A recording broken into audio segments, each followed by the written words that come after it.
तो hello everyone, myself Ayush Pandey. तो अब लास्ट हमने इम्यूनिटी वाला टॉपिक किया था। अब हम स्टार्ट कर रहे हैं नया टॉपिक फार्मा में, वो है डायरेटिक ड्रग्स। अब मैं धीरे धीरे फार्मा की वीडियोस लाना स्टार्ट कर रहा हूँ, क्योंकि ऑब्वियसली पैथो फार्मा और माइक्रो में सबसे ज़्यादा मुझे जो टॉपिक लगता है, जो कि ज़्यादा जल्दी समझ में आ जाता है, याद उस वो भले ही थोड़ा लेट में होता है लेकिन समझ फार्मा बहुत अच्छे से आ जाती है। तो इसमें मैं सबसे पहला जो टॉपिक चूज किया है वो डाययूरेटिक ड्रग है, क्योंकि ये one of the shortest topic है फार्मा में। और दूसरा ये कि इसको पढ़ने के लिए मोटा मोटा आपको जनरल फार्मा और हो सकता है एएनएस, जो कि बेसिस होते हैं फार्मा के, उनकी इतनी मतलब वो आपने भले ही ना भी पढ़े हो तो भी आप इसे आराम से पढ़ सकते हो, ये आपको समझ में आ जाएगा। इसलिए मैंने ये टॉपिक चुना है। तो देखो, डाययूरेटिक ड्रग्स होते क्या हैं? They are drugs that increase the sodium and water excretion in urine.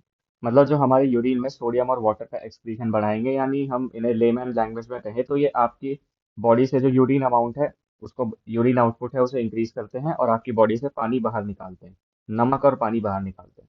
तो ऑब्वियसली ये कहाँ यूज होंगे? देखो, अगर आपकी बॉडी में सोडियम या वाटर बढ़े हुए हैं तो इनसे दो चीजें हो सकती हैं। या तो हाइपरटेंशन होगा, या कंजेस्टिव हार्ट फेलियर होगा, यही होगा। या फिर एडिमा हो सकता है कहीं भी, क्योंकि जब वो एक्सेस फ्लूइड है वो कहीं तो जाएगा ना, तो वो कहीं पेरिफेरी में इकट्ठा हो जाएगा, एडिमा हो जाएगा। या उससे सेरिब्रल एडिमा भी हो सकता है। तो कहाँ कंडीशन में यूज होता है ये? एडिमा में, हाइपरटेंशन में और कंजेस्टिव हार्ट फेलियर में। तो यहाँ तो वाटर डायरेटिक्स डेफिनेशन ही दिया, वो तो हमने ऊपर देख ली। बेसिक यूज इनका क्या है? ऑब्वियसली कार्डियक रीजंस मैंने आपको बताया, congestive heart failure, pulmonary oedema भी, क्योंकि ऑब्वियसली फिर जो वो एक्सेस फ्लूइड है वो लंग्स में डिपॉजिट हो जाएगा, पल्मोनरी एडिमा कॉज करेगा। Head injury, cerebral oedema, cirrhotic oedema and kidney reasons, यानी सीकेडी एंड नेफ्रोटिक सिंड्रोम। देखो, इनमें क्या होता है, हमारी किडनी की जो एफिशिएंसी है वो कम हो जाती है। तो इनमें जो हमारी किडनी है वो बॉडी से सोडियम और वाटर को एक्सक्रीट नहीं कर पाती है, which can lead to hypertension, congestive heart failure and all the above जो भी ये कॉम्प्लिकेशंस हैं। तो इसीलिए सीकेडी और नेफ्रोटिक सिंड्रोम में हम बाहर से ड्रग्स देते हैं, ताकि ये हमारी बॉडी से एक्सक्रीट हो जाए और कोई कॉम्प्लिकेशन ना हो। और बाकी दूसरा क्या था? हाइपरटेंशन। अब जो हमारी बॉडी में सोडियम है, उसका बैलेंस कैसे होता है नॉर्मली? किडनी में कैसे होता है? देखो, यहाँ लिखा है 100% of the sodium is filtered at glomerulus. मतलब जो भी हमारा ब्लड आ रहा है आफ्रेंट आर्टीरियोल में, उसमें से जो सोडियम है वो 100% हमारे ग्लोमेरुलस में चले जाता है। अब उस 100% में से जो 65% है वो पीसीटी में रीएब्जॉर्ब हो जाता है। 25% जो है वो लूप ऑफ हेनले में रीएब्जॉर्ब हो जाता है। 5 to 8% आपका डीसीटी में रीएब्जॉर्ब हो जाता है, और 1 to 2% आपका कहाँ रीएब्जॉर्ब हो जाता है? कलेक्टिंग डक्ट में। तो इसका मतलब ऑलमोस्ट आपका 99.5% सोडियम आपका रीएब्सॉर्ब ही हो जाता है। ठीक है। अब इसमें क्या है? If the reabsorption of sodium is stopped, it will go into the urine. अब आपको एक बात पता होगी, जब जहाँ जहाँ सोडियम जाता है वहां वहां हमारी बॉडी में उसके साथ साथ वाटर भी जाता है। तो अगर ये डायूरेटिक ड्रग्स क्या करते हैं, ये सोडियम का एक्सक्रीशन यूरिन में बढ़ाते हैं। तो जैसे मैंने बोला, सोडियम के साथ साथ वाटर भी उसके पीछे पीछे जाता है, तो वाटर भी उसके साथ हमारी मतलब जो यूरिन में एक्सक्रीट हो जाएगा।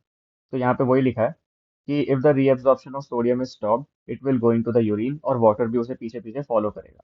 लेकिन अगर इसका उल्टा करें कि when ever water goes, the sodium will not follow, sodium water को फॉलो नहीं करेगा।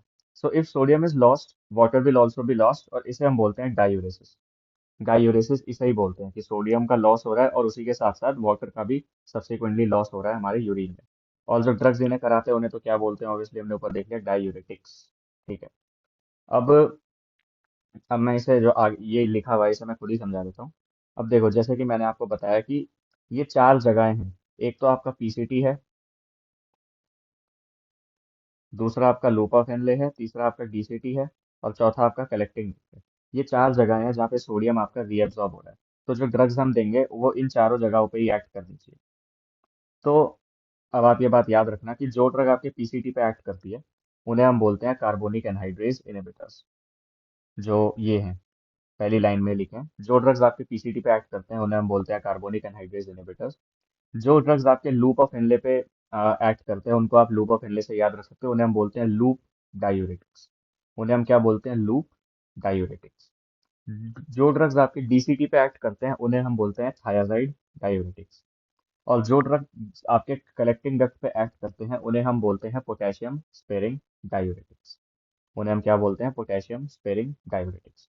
और कुछ ऐसे भी ड्रग्स आते हैं जो कि इन चारों पे एक्ट करते हैं। जो ड्रग्स इन चारों पे एक्ट कर रहे होंगे उन्हें हम बोलेंगे ऑस्मोटिक डायूरेटिक्स। वो लास्ट में दिया गया, उसे भी मैं एक्सप्लेन करूंगा। उन्हें हम क्या बोलते हैं? Osmotic diuretics. ये आप याद रखना, वैसे आगे नोट्स में दे रखा है। क्विकली आपको दिखा देता हूँ। जैसे लूप ऑफ मतलब सॉरी ये पीसीटी यहाँ दिखा रखा है, तो यहाँ पे दिखा रखा है कौन एक्ट कर रहा है, carbonic anhydrase inhibitors, and they are mild diuretics.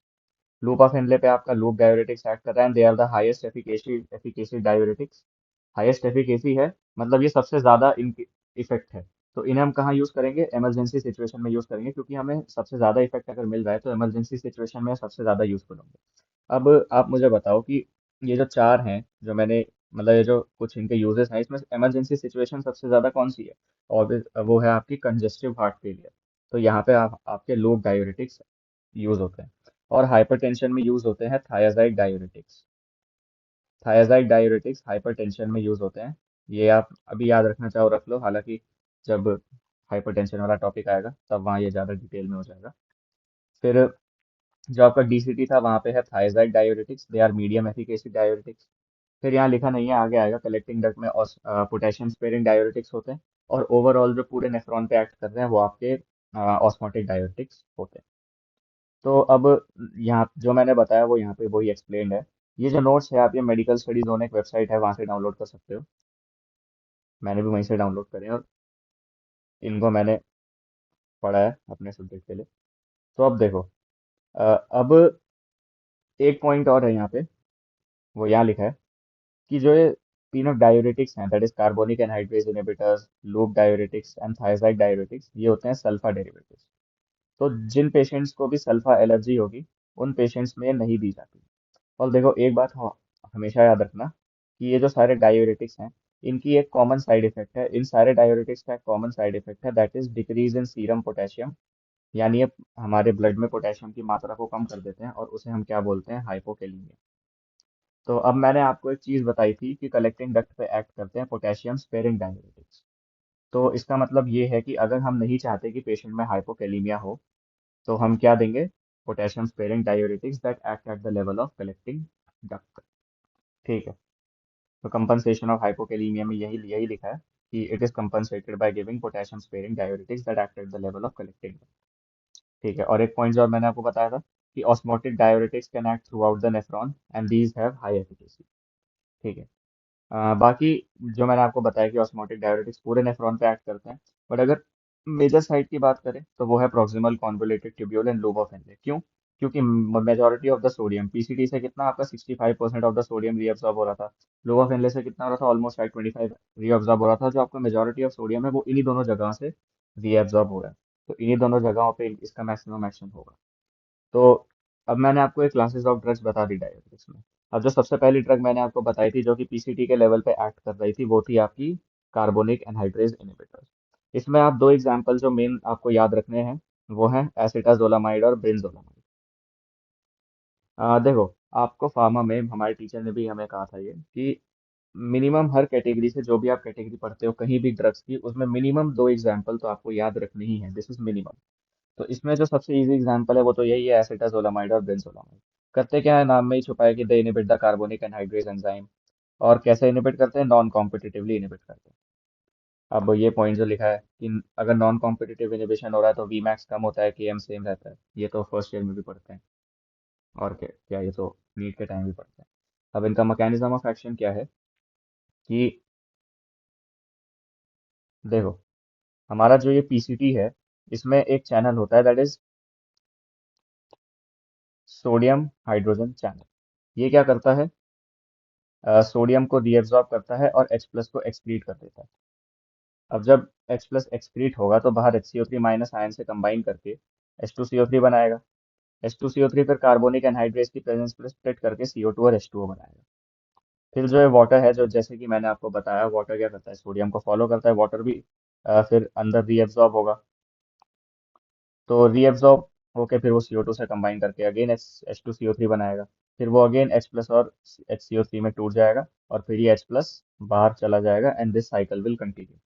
तो अगर हम इस स्टेप पे इस कार्बोनिक एनहाइड्रेज एंजाइम को ही इनहिबिट कर दें तो ये CO2 अंदर जाएगा ही नहीं, CO2 अंदर जाएगा ही नहीं तो H प्लस यहाँ बनेगा ही नहीं, H प्लस यहाँ बनेगा ही नहीं तो वो बाहर जाएगा ही नहीं, और अगर वो बाहर नहीं जाएगा तो उसके एक्सचेंज में सोडियम भी अंदर नहीं आएगा। तो इससे क्या होगा, सोडियम का रीएब्सॉर्प्शन इनहिबिट हो जाएगा। वही यहाँ लिखा है, वो इस डायग्राम के थ्रू आप समझ गए हो। तो एसिटाजोलामाइड क्या कर रहा है, inhibit the carbonic anhydrase enzyme. ठीक है, तो इससे एक चीज क्या हो रही है कि वो H प्लस आयन के एक्सक्रीशन को भी इनहिबिट कर रहा है।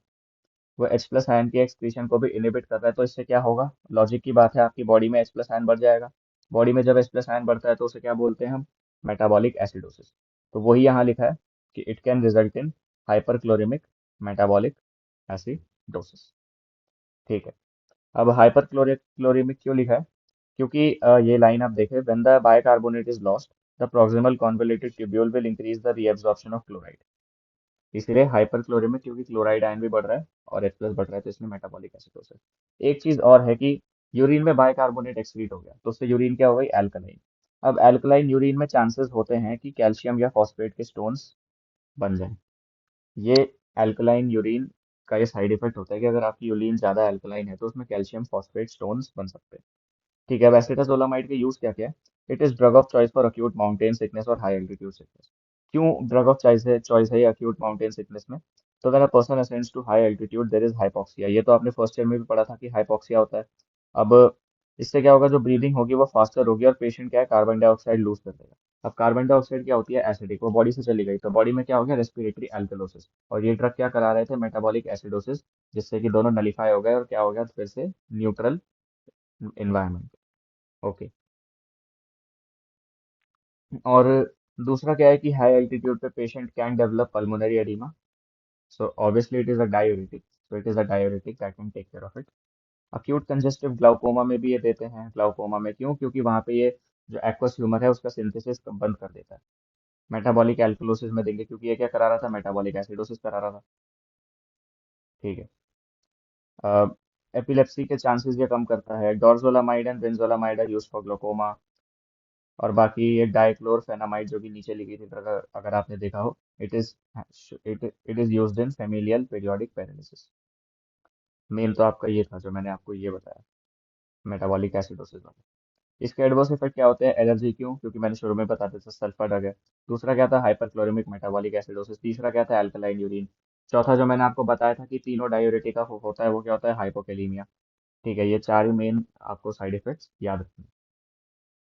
कॉन्ट्रा इंडिकेशन इसका क्या होता है, देखो कॉन्ट्रा इंडिकेशन का मतलब होता है कि पेशेंट को कोई ऐसी कंडीशन है जिसमें आप ये ड्रग नहीं दोगे, तो इसका कॉन्ट्रा इंडिकेशन होता है, they are contraindicated in hepatic एनसीफेलोपैथी।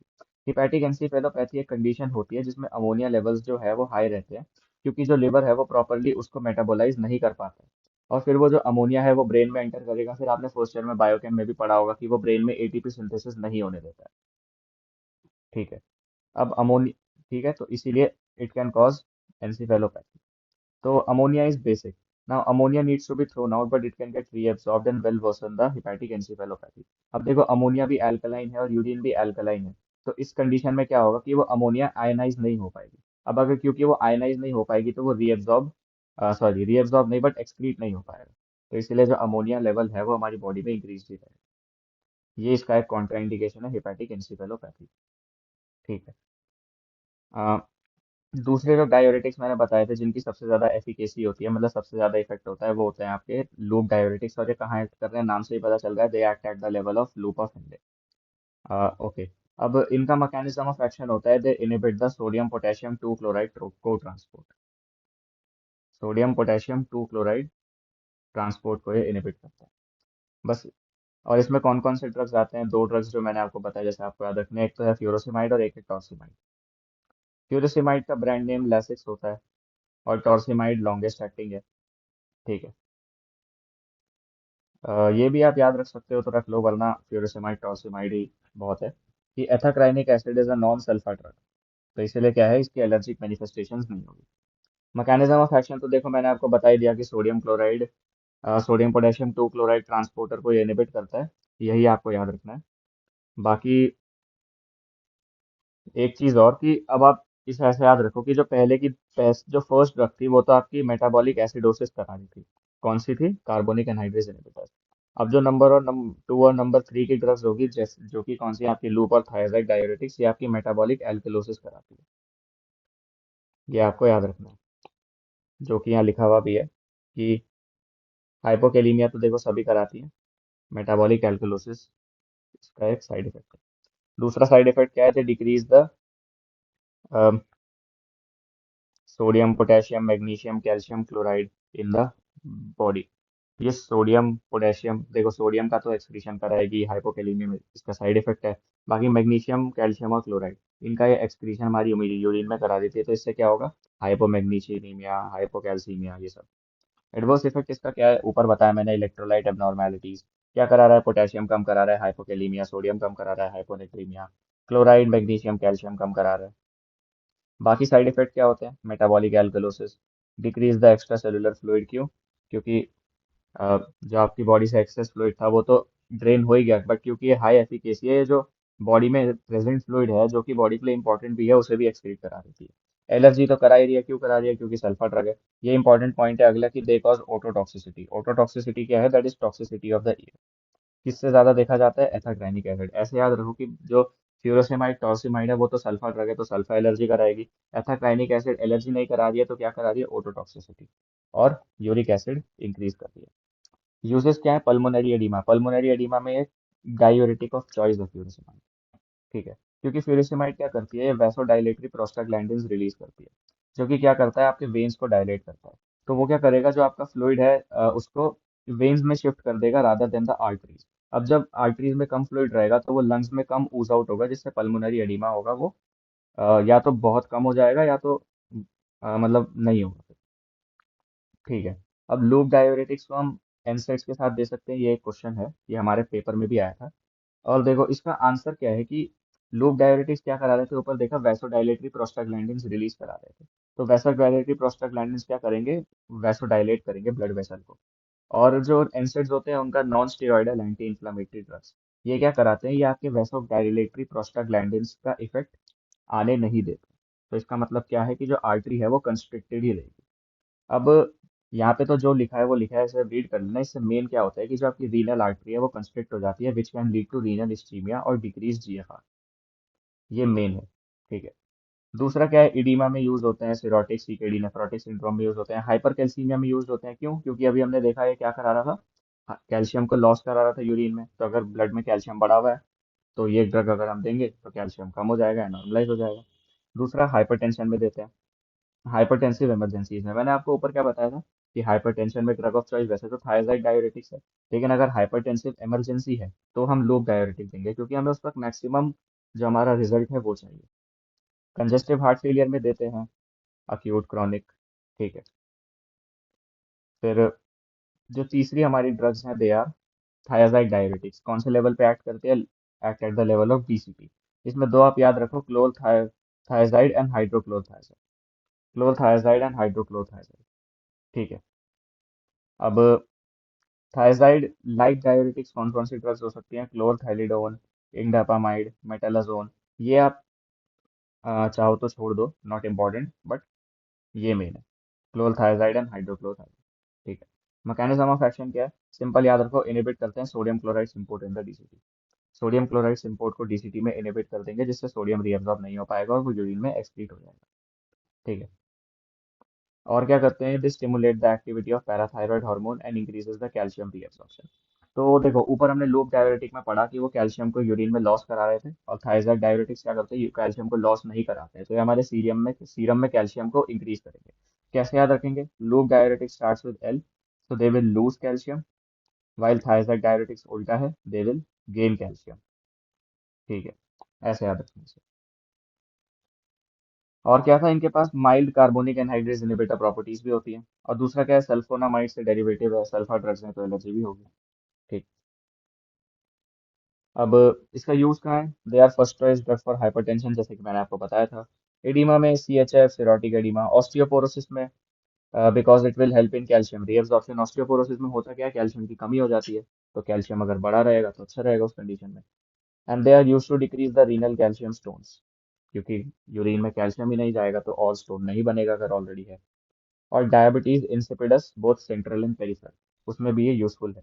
Diabetes insipidus क्या होती है, जिसमें आपका जो एडीएच है, यानी एंटी डायरेटिक हार्मोन है, आ, उसकी कमी हो जाती है।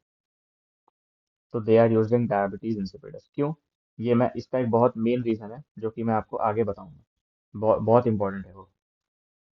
ठीक है। एडवर्स इफेक्ट क्या है, इलेक्ट्रोलाइट एडवर्स इफेक्ट। भले ही कैल्शियम बढ़ा रहा है लेकिन पोटेशियम, सोडियम, क्लोराइड और मैग्नीशियम को तो कम कर रहा है, ये आपको याद रखना है। मेटाबॉलिक एडवर्स इफेक्ट क्या है, ये इंपॉर्टेंट है, याद रखना। यूरिक एसिड बढ़ा देता है, तो गाउट में नहीं देंगे क्योंकि गाउट में ऑलरेडी यूरिक एसिड बढ़ा हुआ रहता है। ग्लूकोज बढ़ा देता है, हाइपरग्लाइसीमिया करा देता है। इंक्रीजेज एलडीएल मतलब डिसलिपिडीमिया करा देता है। Okay. Risk is high when high dose of thyroid is use. ये क्यों? इसका भी बहुत इंपॉर्टेंट एक क्या बोलते हैं रीजन है जो कि इसी से लिंक्ड है कि इसे डायबिटीज इंसिपिडस में क्यों दे रहे हैं, वो मैं आपको आगे एक्सप्लेन करूंगा। बाकी अदर साइड इफेक्ट्स क्या है, एलर्जी है, क्यों? क्योंकि सल्फर डेरिवेटिव है। मेटाबॉलिक एल्कलोसिस मैंने आपको आगे बता दिया। मीडियम एफिकेसी डाययूरेटिक्स है। और बाकी एक ये है कि इरेक्टाइल डिस्फंक्शन कराता है। ठीक है, अब ड्रग इंटरेक्शन क्या है, can we give thyroid and lithium together? अब इसका रीजन देखो क्या है। When loop diuretic is used, they cause hyponatremia. So when sodium is lost, the proximal convoluted tubule starts reabsorbing more and more sodium. So when sodium is reabsorbed, the lithium is also reabsorbed, and this leads to lithium toxicity. देखो, इससे एक पहले तो आप एक बात याद रखो कि जो हमारी बॉडी है वो सोडियम और लिथियम को एक ही तरह ट्रीट करती है। मतलब वो सोडियम और लिथियम को एक ही मानती है। तो अब जैसे आपने मान लो थायराइड डाययूरेटिक किसी पेशेंट को दी और वो ऑलरेडी लिथियम पे भी है। अब क्या होगा, थायराइड डाययूरेटिक से डीसीटी के लेवल पे जो सोडियम है वो लॉस होगा। अब डीसीटी के लेवल पे अगर सोडियम लॉस होगा तो हमारी बॉडी रिस्पॉन्स में क्या करेगी, पीसीटी से सोडियम का रीएब्जॉर्प्शन बढ़ा देगी। अब मैंने आपको बताया कि जो बॉडी है वो सोडियम और लिथियम को एक ही तरह ट्रीट करती है। तो अगर लिथियम है, लिथियम भी है, तो उसका भी जो रीएब्जॉर्प्शन है वो पीसीटी से बढ़ जाएगा। अब लिथियम अगर बढ़ रहा है रीएब्जॉर्प्शन, तो उसका हमारे ब्लड में लेवल बढ़ जाएगा, which can lead to lithium toxicity. ठीक है, that's why thyroid and lithium are contraindicated. ठीक है। ओके। अब लास्ट जो मैंने आपको बताया था, इन तीनों ड्रग्स का साइड इफेक्ट क्या था, हाइपोकैलीमिया। तो हाइपोकैलीमिया को कम करने के लिए हम क्या देते हैं, potassium sparing diuretics. Potassium sparing diuretics कहाँ एक्ट करते हैं, दे act at the level of collecting duct. ठीक है। Sodium enters through the epithelial sodium channel. This is potentiated by a drug called aldosterone, which acts through the nuclear receptor. Aldosterone enters the nucleus through the aldosterone receptor. Aldosterone induced protein is produced in the nucleus, which increases the sodium reabsorption. So potassium and H plus will be thrown out. देखो हो क्या रहा है। अब हम इतनी सारी ये जो ऊपर हमने तीन डायूरेटिक्स पढ़ी, इनसे हो क्या रहा है कि जो सोडियम है वो लॉस हो रहा है यूरिन में। अब हमने पढ़ा है रास पाथवे होता है जो कि हमारे ब्लड में कम सोडियम को, कम ब्लड वॉल्यूम को डिटेक्ट करता है, जिससे एट द एंड क्या बनता है, एल्डोस्टेरॉन। एल्डोस्टेरॉन का फंक्शन क्या होता है कि सोडियम और वाटर का रीएब्जॉर्प्शन बढ़ाए। अब क्योंकि सोडियम और वाटर का रीएब्जॉर्प्शन बढ़ रहा है, तो सोडियम को कंपनसेट करने के लिए पोटेशियम बाहर चला जाता है। अब सोडियम को कंपनसेट करने के लिए पोटेशियम बाहर चला गया, इसीलिए इनसे क्या हो रहा है, हाइपोकैलीमिया हो रहा है। तो इसीलिए इसको स्पेयर करने के लिए हम पोटेशियम स्पेयरिंग डायूरेटिक्स देते हैं, क्योंकि ये क्या करता है, ये एल्डोस्टेरॉन के रिसेप्टर को ही ब्लॉक कर देता है कि एल्डोस्टेरॉन काम ना करे और जो सोडियम है वो एक्सक्रीट होता रहे और पोटेशियम भी ना जाए। यही यहाँ लिखा है कि how to spare potassium, the aldosterone receptor is block. ठीक है। इससे क्या होगा, the H plus also stays inside and it can cause metabolic acidosis. Okay. Hmm. अब ये तो देखो मैंने पढ़ा दिया। मेन ये है, एल्डोस्टेरॉन रिसेप्टर एंटागोनिस्ट या मिनरलोकॉर्टिकॉइड रिसेप्टर एंटागोनिस्ट है ये जो आपके पोटेशियम स्पेरिंग डायूरेटिक्स है। इनका एग्जांपल क्या है, स्पाइरोनोलैक्टोन है और दूसरा एग्जांपल है एप्लेरिनॉन। अब स्पाइरोनोलैक्टोन और एप्लेरिनॉन में एक डिफरेंस है, वो मैं आपको बता देता हूँ। जो स्पाइरोनोलैक्टोन है, ये आपके एंड्रोजन्स के रिसेप्टर को भी ब्लॉक कर देता है। अब मेल्स में मान लो इसने टेस्टोस्टेरॉन के रिसेप्टर को ब्लॉक कर दिया, अब वो ब्लड स्ट्रीम में ईस्ट्रोजन में कन्वर्ट हो जाएगा। ईस्ट्रोजन में कन्वर्ट होकर वो मेल्स में क्या करा देगा, गायनेकोमेस्टिया। गायनेकोमेस्टिया क्या होता है, development of breast in male. तो इसीलिए एप्लेरिनोन एक ड्रग होती है, उसके उसका ये क्या बोलते हैं, साइड इफेक्ट नहीं होता। वो गायनेकोमेस्टिया नहीं कराता क्योंकि वो एंड्रोजन के रिसेप्टर को ब्लॉक नहीं करता। तो इसलिए eplerenone is more preferred than spironolactone. और मार्केट में कॉम्बिनेशन आता है फ्यूरोसेमाइड एंड एप्लेरिनोन का। अब आप बताओ क्यों आता होगा। फ्यूरोसेमाइड तो आपका सोडियम लॉस करा रहा है, अब इसके चक्कर में पोटेशियम लॉस ना हो जाए, तो एप्लेरिनोन आ रहा है। एप्लेरिनोन क्यों आ रहा है, स्पाइरोनोलैक्टोन क्यों नहीं हो रहा है, ताकि उस पेशेंट में अगर मेल पेशेंट है तो गायनेकोमेस्टिया ना हो जाए, सिंपल। फीमेल में भी नहीं देंगे क्योंकि ऑब्वियसली अगर ईस्ट्रोजन बढ़ाएगा तो ब्रेस्ट कैंसर का रिस्क तो है ही ना। ठीक है। यहाँ पे लिखा भी है, spironolactone block the aldosterone and androgen receptor both. तो यूजेस क्या है, correct hypokalaemia due to dialysis, Conn syndrome और हाइपर एल्डोस्टेरोनिज्म। हाइपर एल्डोस्टेरोनिज्म मतलब एल्डोस्टेरोन के लेवल्स बॉडी में ज्यादा है, क्यों? ट्यूमर हो सकता है, कुछ भी हो सकता है, और यह तो एल्डोस्टेरोन के रिसेप्टर को ब्लॉक कर ही रहा है, तो उसमें यूज है। Resistant hypertension which can be due to aldosterone receptors, aldosterone levels are very high, उसकी वजह से भी हो सकता है ताकि एल्डोस्टेरॉन का रिसेप्टर ही ब्लॉक हो जाए। ठीक है। और कहाँ यूज होता है? Cirrhotic oedema, chronic congestive heart failure. Okay. Hirsutism and PCOD patient because it has androgen receptors blocking property. Okay. Adverse effect क्या है? हाइपरकैलेमिया करा सकता है, मेटाबॉलिक एसिडोसिस तो देख ही लिया, गायनेकोमेस्ट्री बता दिया मैंने आपको, लॉस ऑफ लिबिडो क्यों? क्योंकि एंड्रोजन रिसेप्टर ब्लॉक कर रहा है, मेंस्ट्रुअल इरेगुलरिटीज इन फीमेल्स क्योंकि उनमें प्रोजेस्टेरॉन रिसेप्टर ब्लॉक कर देगा। ठीक है। एप्लेरिनोन के साइड इफेक्ट्स नहीं है क्योंकि वो रिसेप्टर ब्लॉक नहीं करता। ओके। अब एपिथेलियल, ये एक point, epithelial sodium channel blockers, amiloride. Amiloride के यूजेस क्या क्या होते हैं? सिस्टिक फाइब्रोसिस में यूज होता है। मेन आप ये याद रखो, lithium induced diabetes insipidus, in which case it is drug of choice. क्यों? क्योंकि there is a channel, epithelial sodium channel, through which the lithium and sodium both enter. So entering lithium decreases the activity of ADH, antidiuretic hormone. This will lead to patient having diabetes insipidus। मतलब क्या? देखो, हमारे जो epithelium है उसमें एक channel होता है, एपिथेलियल सोडियम चैनल। वो क्या करता है? वो सोडियम को रीअब्जॉर्ब करता है बॉडी में। अब मैंने क्या बताया था? सोडियम लिथियम एक जैसे, तो लिथियम भी रीअब्जॉर्ब हो गया। अब लिथियम रीअब्जॉर्ब हो गया तो लिथियम की एक प्रॉपर्टी होती है जो आपको याद रखनी है कि वो एंटी डाययूरेटिक हार्मोन को इनहिबिट करता है। एंटी डाययूरेटिक हार्मोन इनहिबिट हो गया, कम हो गया, तो क्या हो गया? डायबिटीज इंसिपिडस हो गया। तो इसका ट्रीटमेंट क्या है कि जो वो सोडियम चैनल था उसे ही ब्लॉक कर दो। कौन करता है उसे ब्लॉक? ड्रग का नाम क्या था? एमिलोराइड। वो इसे ब्लॉक करती है। ठीक है।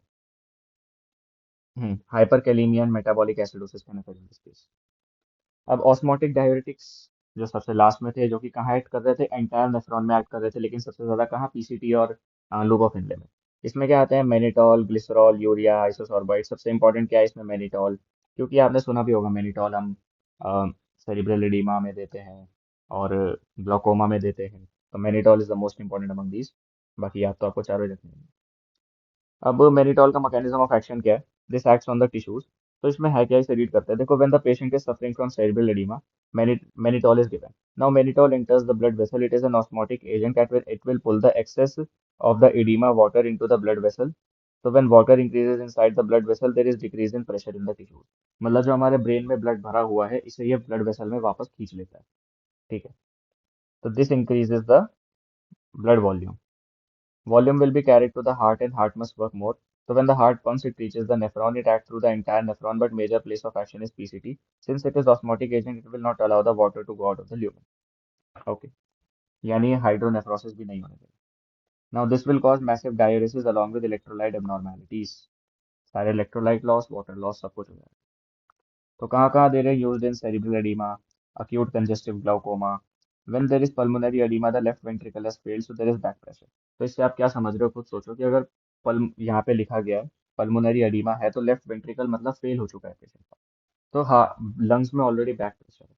अब अगर हमने उस वक्त मेनिटॉल दे दी तो ये ब्लड वेसल में ब्लड को खींचेगा, तो वो कहाँ जाएगा? हार्ट में। अब क्योंकि लेफ्ट वेंट्रिकल ऑलरेडी फेल हो चुका है, वो पंप नहीं कर पा रहा है, तो हार्ट में प्रेशर और बढ़ेगा, कंजेस्टिव हार्ट फेलियर और वर्सन हो जाएगा। तो इसलिए पल्मोनरी एडिमा में इसे नहीं देते हैं। दूसरा, इसे कहाँ नहीं देते हैं? देखो, सेरिब्रल एडिमा में तो हम इसे दे रहे हैं, वेल एंड गुड, अच्छी बात है। लेकिन हम इसे सेरिब्रल हेमरेज में नहीं दे रहे हैं। सेरिब्रल हेमरेज में क्यों नहीं दे रहे हैं? क्योंकि देखो, सेरिब्रल एडिमा में कोई एक्टिव ब्लीडिंग नहीं है, तो वहां पे जितना ब्लड ऊज आउट हो चुका है उसे ही खींचना है बस। लेकिन सेरिब्रल हेमरेज में एक्टिव ब्लीडिंग है, तो ये अगर और ब्लड खींचेगा तो और ब्लड कहीं भी लीक हो सकता है, तो इसलिए हम सेरिब्रल हेमरेज में इसे नहीं दे सकते। ओके। क्योंकि वहाँ ऑलरेडी ये देखो लिखा भी है, एडिमा में तो एक्टिव ब्लीडिंग नहीं है, तो mannitol can be used, but in haemorrhage there is active bleeding so it is not used. तो यूजेस कहाँ का होगा? Drug of choice for cerebral oedema, acute congestive glaucoma.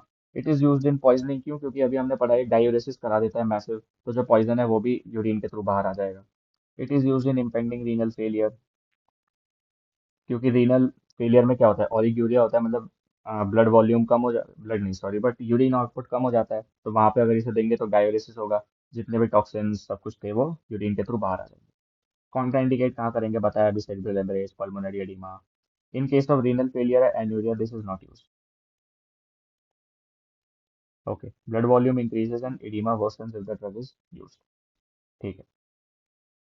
Other diuretics क्या हो गए? ये नेस्टेराइड तो इतना इंपॉर्टेंट नहीं है, बट SGLT2 इनहिबिटर इंपॉर्टेंट है, जैसे डेपाग्लिफोजिन। ये कहाँ एक्ट करते हैं? SGLT2 कहाँ होता है? आपके GIT में होता है। और ये भी एक तरह का डायूरेटिक है। कैसे? देखो, इसका फुल फॉर्म है सोडियम ग्लूकोज लिंक ट्रांसपोर्टर। यानी सोडियम और जो ग्लूकोज है वो एक साथ एब्जॉर्ब हो रहा है। अब जिसको डायबिटीज है, हम नहीं चाहते कि ग्लूकोज एब्जॉर्ब। तो अगर SGLT2 ब्लॉक हो गया तो सोडियम भी एब्जॉर्ब नहीं होगा, ग्लूकोज भी एब्जॉर्ब नहीं होगा। तो डायबिटीज में तो यूजफुल है ही। लेकिन हमने क्या पढ़ा था, जहां जहां सोडियम जाएगा वाटर भी उसके पीछे पीछे जाएगा। तो अब सोडियम एब्जॉर्ब नहीं हो रहा है तो ग्लूकोज तो चलो होगा ही नहीं, साथ ही साथ वाटर भी नहीं होगा। तो इसीलिए इडीमा के केस में या कंजेस्टिव हार्ट फेलियर में भी यूजफुल है।